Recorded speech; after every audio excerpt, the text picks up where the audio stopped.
Very good afternoon, friends. Today I'm going to share with you the new topic. It's some experiment on germination. Yesterday I already taught you the germination procedure and what are the conditions necessary for a germination. So today I'm going to start with the topic. It's an experiment to prove that the some conditions, what are the conditions necessary for the germination. So first condition is that the experiment to prove that water is necessary for germination. First I'm going to read this one paragraph and I'm going to show this with the help of diagram so you can understand easily how water is necessary for the germination. So let's start. Take two beakers and mark them A and B. In beaker A, place some seeds of green gram or pea etc. on wet cotton wool. In beaker B, place some similar seed on dry cotton wool. Keep both the beakers in an ordinary room in a day or two. The seed in beakers will germinate but not in beaker B, showing that water is necessary for germination. बहुत ही छोटे paragraph के अंदर उन्होंने एक condition को बता दिया है कि Y water is necessary for the germination of seed.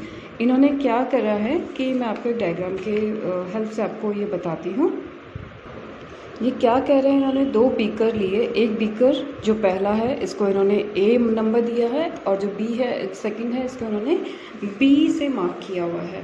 But what are the condition different in the two beakers. यहाँ पे जो पहले वाला बीकर है इसमें इन्होंने कॉटन को वेट करके उसमें वाटर ऐड करके सीड्स को यहाँ पे रख दिया. 2-3 डेज के लिए रखा है.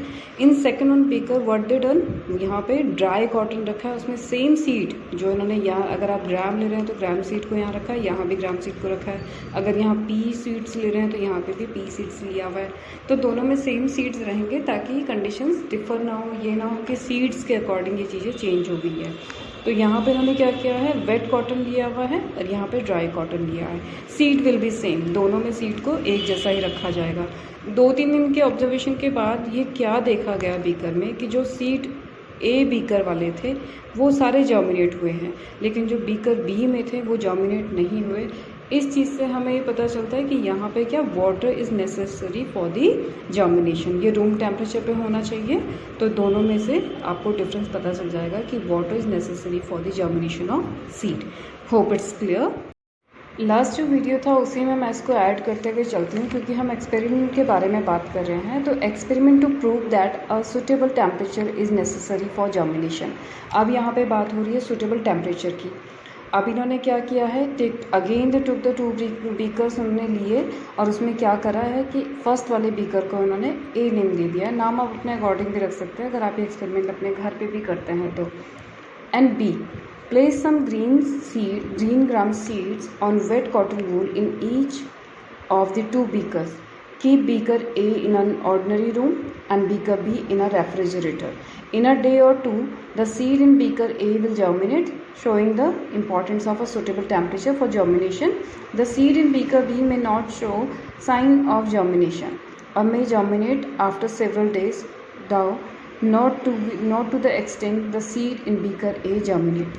अब ये क्या कह रहे हैं कि इन्होंने दो बीकर लिए हुए हैं. हमें लगता है कि वाटर अगर ठीक है ड्राई कॉटन था तो टेम्परेचर इज़ नॉट नेसेसरी. नहीं, ऐसा नहीं है. लेकिन इसको प्रूव करने के इन्होंने क्या किया कि दो बीकर लिए, उसमें से दोनों में इन्होंने अब की बार क्या किया, वेट कॉटन रखा है. दोनों को वाटर से भिगो के जो कॉटन थी उसको उसमें बीकर्स में रखा है. अभी क्या किया है कि जो बीकर ए है इसको ऑर्डिनरी रूम टेम्परेचर पे और जो बीकर बी है उसको रेफ्रिजरेटर के अंदर रख दिया है. 1 दिन या 2 दिन के लिए आप इसको रख सकते हैं. तो यहाँ पे क्या होगा, जो तो ऑर्डिनरी रूम टेम्परेचर पे था, जो ए बीकर था उसके सीड्स क्या होंगे, जर्मिनेट हो गए हैं. And the another one which was kept in the refrigerator वो जर्मिनेट नहीं हुए. कोई साइन वहाँ पे जर्मिनेशन का नहीं मिला है. और अगर वो जर्मिनेट हुए भी हैं रूम से वहाँ से बाहर निकल के तो वो बहुत टाइम बाद हुए हैं और काफ़ी उसमें से डिफरेंस रहेगा. काफ़ी लेट वो जर्मिनेट होंगे क्योंकि वहाँ पे क्या होगा, टेम्परेचर का असर हो जाएगा. तो ये क्या है, टेम्परेचर भी बहुत ज़रूरी है. Temperature is also necessary condition for the germination of a seed. Clear. The third situation is that experiment to prove that air यानी oxygen is necessary for germination. अब ये क्या कह रहा है कि एयर जो होती है वो क्या है, नेसेसरी है जर्मिनेशन के लिए. तो हम इसे कैसे प्रूव कर पाएंगे. Take 2 conical flasks, name them A and B, spread wet cotton wool in each flask and place on it some soaked gram seeds. Soaked gram seed होने चाहिए. Lower a small test tube containing alkaline pyrogallic acids which absorb oxygen. Pyrogallic acid acidic type का acid होता है जो कि क्या करता है, अपने आसपास के ऑक्सीजन को क्या करता है, एब्जॉर्ब कर लेता है. नेक्स्ट इज पायरोगैलिक एसिड को रखने in a flask B by means of thread, taking care of that not a single drop of the chemical falls on the seeds or on the cotton wools. Keep the tube hanging by fixing a cork on the mouth of the flask. Arrange flask A in the same way except that the test tube in the flask is contain plain water. Place the two flasks in an ordinary room.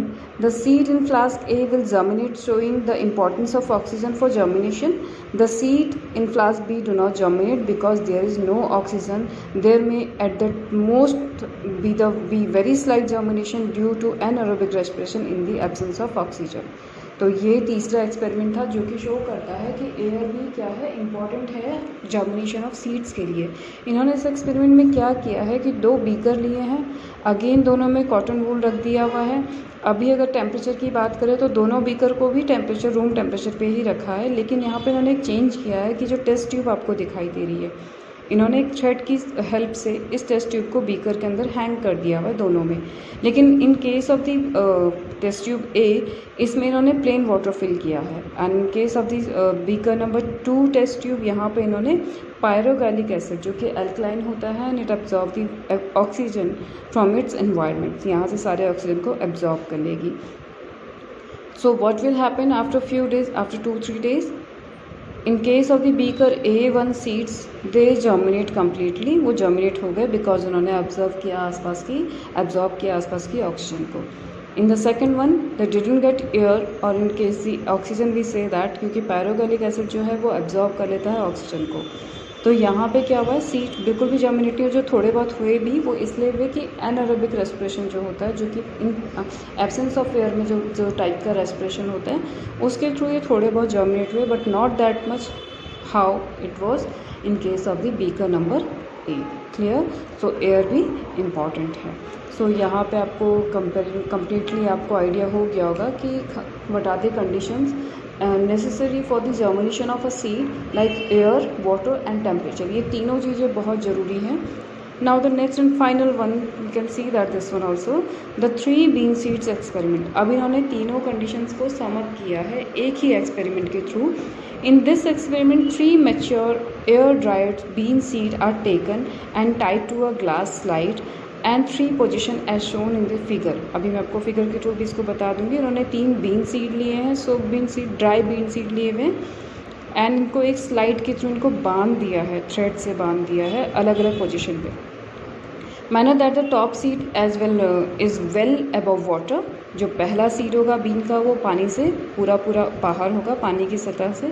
The middle one is just at the water level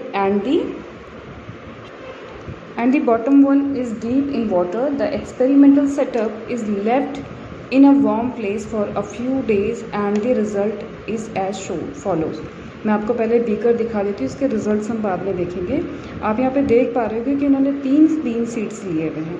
इनको thread की help से इस slides में बांध दिया हुआ है.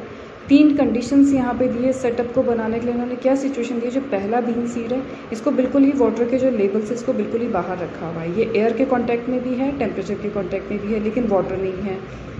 Middle one seed जो है ये वाटर के कांटेक्ट में भी है, एयर के कांटेक्ट में भी है, but it is in the half in the water and बाहर आधा ये बाहर एयर के कांटेक्ट में है. The third one seed is completely ये फिल इसको वाटर में इसको डीप डाउन करा हुआ है. तो ये क्या है, ये कम्प्लीटली वाटर के अंदर है. अब इनमें क्या चीज़ देखी जा रही है, ऑब्जर्वेशन क्या होगा. The middle seed germinates, it will gets both oxygen and water. इसको तो दोनों चीज़ मिला है, ऑक्सीजन भी मिला है क्योंकि ये पानी से बाहर भी है और पानी के अंदर है, तो इसको वाटर भी मिला है प्लस इसको एयर भी मिला है. The second one, the top seeds does not germinate as well at all. It gets only oxygen but no water. अब जो हमने पहली सिचुएशन देखी थी कि water is necessary for the germination of seed, तो यहाँ पे इसको सिर्फ air available हुआ है, not water. In case of the bottom one, seed does not germinate or stop germinating after the emerge of the small radicle it gets water but very little oxygen from the air dissolving water.